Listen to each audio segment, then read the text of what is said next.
உங்க பார்ட்னர் உங்ககிட்ட படுற கோவம்லாம் உங்க மேல படுற கோவம் இல்லை. திராசுல 1 கிலோ கல் இருக்கு, இந்த பக்கம் 950 கிராம் சுகர் இருக்கு.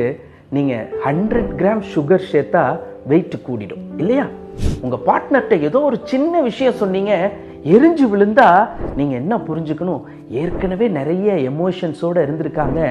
நீங்க ஒரு சின்ன விஷயத்தை ஆட் பண்ண உடனே எக்ஸ்ட்ரா வெயிட் ஆகி அவங்க பர்ஸ்ட் ஆயிட்டாங்க. எப்போதும் புரிஞ்சுக்குங்க, உங்ககிட்ட படுற கோவம்லாம் உங்க மேல படுற கோவம் இல்லை. வீட்டில் பார்ட்னர்கிட்ட சொல்ல வேண்டிய விஷயத்த பல பேர் வாட்ஸ்அப் ஸ்டேட்டஸாக வைக்கிறாங்க. சொல்ல முடியாததுனால தானே வாட்ஸ்அப்பில் ஸ்டேட்டஸாக வைக்கிறாங்க.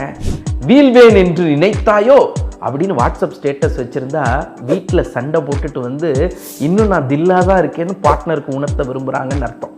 உங்கள் பார்ட்னரோட ஸ்டேட்டஸை புரிஞ்சுக்கிட்டு உங்களை மாற்றிக்கிட்டீங்கன்னா உங்கள் லவ் ஸ்டேட்டஸும் உயரும், உங்கள் பார்ட்னரோட ஸ்டேட்டஸில் லவ்வும் வரும். இல்வாழ்க்கை இனிக்க நீங்கள் 2 விஷயத்தை எப்போதும் செய்யணும். உங்கள் பார்ட்னரை எந்த இடத்துலையும் விட்டு கொடுக்காதீங்க, எல்லா இடத்துலையும் தூக்கி பிடிங்க.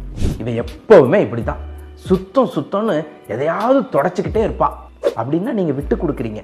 இவன் எப்போவுமே இப்படி தான் இடத்த சுத்தமாக வச்சுக்குவா அப்படின்னு சொன்னால் தூக்கி பிடிக்கிறீங்க. ஒருவரை ஒருவர் உயர்த்திக்கிறதன் மூலமாக உங்கள் வாழ்க்கையவே உயர்த்திக்குங்க.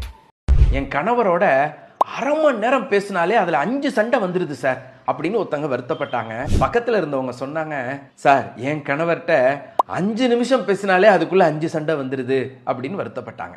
சண்டை வராமல் எப்படி இருக்கும்? ஆண்களுக்கு பாயிண்ட் டு பாயிண்ட் பேசணும், பெண்களுக்கு எதையுமே சுத்தி வளைச்சு சொன்னாதான் நிறைவா இருக்கும். ஆண்களுக்கு அட்வைஸே பிடிக்காது, பெண்களால அட்வைஸ் சொல்லாம இருக்க முடியாது. சண்டை வரத்தானே செய்யும். ஆண்கள் ஒரு விஷயத்தை புரிஞ்சுக்கணும், மனைவிட்ட பேசுறதுங்கிறது பேசிக்கிட்டே இருக்கிறது இல்ல, அவங்க பேசுறத காது கொடுத்து கேட்கறது. கேட்டாலே அவங்க மனசு நிறைவடைஞ்சிரும். பெண்கள் இதை ஃபாலோ பண்ணுங்க. கணவருக்கு அறிவுரை சொல்லாதீங்க, ஆலோசனை சொல்லுங்க. இந்த சட்டையை போடுங்க அப்படின்னு சொல்றதுக்கு பதிலாக இந்த ஷர்ட் உங்களுக்கு ரொம்ப பொருத்தமா இருக்கும்னு தோணுது, ட்ரை பண்ணி பாருங்களேன் அப்படின்னு சொல்லுங்க.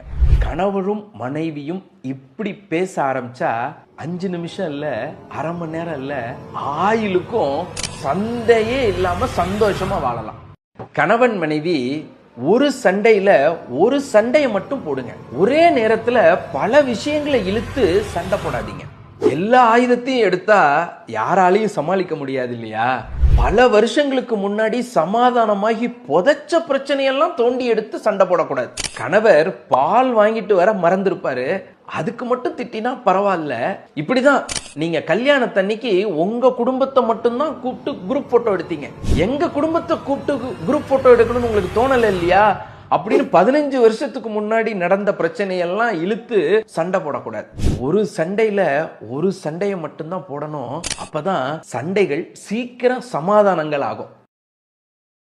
என்னமோ போல இருக்கீங்க, என்னன்னு சொல்லுங்க, அப்பதானே என்னால சொல்யூஷன் சொல்ல முடியும். இப்படி கேட்காத மனைவியும் இல்ல, காரணத்தை சொன்ன கணவனும் இல்ல. மனசை விட்டு ஆண்கள் தன்னுடைய பிரச்சனைய சொல்லாததுக்கு 3 காரணம் இருக்கு. 1, ஒருத்தர் கவலைப்பட வேண்டிய விஷயத்த ஏன் 2 பேர் கவலைப்படணும் அப்படின்னு நினைச்சிட்டு சொல்றது இல்ல. 2, இந்த விஷயத்த நான் சொன்னேன்னா இத கூட இவரால சமாளிக்க முடியல அப்படின்னு நினைச்சிருவாங்களோ, என்னுடைய இயலாமை வெளிப்பட்டுருமோ அப்படிங்கறதுனால சொல்றது இல்ல. 3, இந்த விஷயத்த சொன்னா அவங்க பதட்டம் ஆயிடுவாங்க, மேல நம்மளை போட்டு டென்ஷன் பண்ண ஆரம்பிச்சிருவாங்க அப்படிங்கறதுனாலையும் சொல்றது இல்ல. இனிமே உங்க ஹஸ்பண்ட் டல்லா இருக்காங்க, ஏதோ போல இருக்காங்கன்னா அவங்கள கொஞ்சம் தனியா விடுங்க. முடிஞ்சா ஒரு காஃபி போட்டு கொடுங்க. ஏதோ யோசிக்கிறீங்க, காஃபியை குடிச்சிட்டு ஃப்ரெஷ்ஷா யோசிங்க, நிச்சயமா நீங்க சொல்யூஷன் கண்டுபிடிச்சிருவீங்க அப்படின்னு பாசிட்டிவா பேசுங்க. அப்படி பேசினா விஷயத்தை உங்கள்கிட்ட சொல்றதுக்கும் வாய்ப்பு இருக்கு, அவங்களே சொல்யூஷன் கண்டுபிடிச்சு முகம் சந்தோஷமாகிறதுக்கும் வாய்ப்பு இருக்கு. அதானே உங்களுக்கு வேணும். மனசை விட்டு பேசுங்கன்னு சொல்றீங்க, ஹஸ்பண்ட் உட்கார்ந்தாதானே சார் பேச முடியும் அப்படின்னு இதுவரை என்கிட்ட 4000 பேர் சொல்லிட்டாங்க. மனைவி என்ன நினைக்கிறாங்க, பேசினாதான் பிரச்சனை தீரும்னு நினைக்கிறாங்க. கணவர் என்ன நினைக்கிறாரு, பேசி பிரச்சனை ஆயிடக்கூடாதுன்னு நினைக்கிறாரு. பிரச்சனையாக்குற மாதிரி பேசக்கூடாது, பிரச்சனைய பேசணும். பிரச்சனைக்கு காரணம் யாருன்னு பேசக்கூடாது, பிரச்சனைக்கு தீர்வு என்னன்னு பேசணும். உதாரணத்துக்கு, என் கூட பேசணும்னா மட்டும் உங்களுக்கு நேரமே இருக்காது அப்படின்னு நீங்க பேச்ச ஆரம்பிச்சா கணவர் என்ன நினைப்பாரு, இப்போ ஏதாவது பேசினா பிரச்சனை ஆகிடும்னு பேசுறதுக்கே உட்கார மாட்டார். ஏங்க உங்ககிட்ட கொஞ்ச நேரம் பேசணும், பேசினா என் மனசு ரிலாக்ஸ் ஆகிடும், ஒரு 5 நிமிஷம் டைம் தர முடியுமா அப்படி கேட்டீங்க அப்படின்னு சொன்னால் சந்தோஷமாக பேச உட்காருவாங்க. ஒரு தடவை பேசி அது பிரச்சனை ஆகலை அப்படின்னு தெரிஞ்சிருச்சுன்னா பேசி பிரச்சனையை தீர்த்துக்கலாங்கிறத ஆண்கள் புரிஞ்சுக்குவாங்க.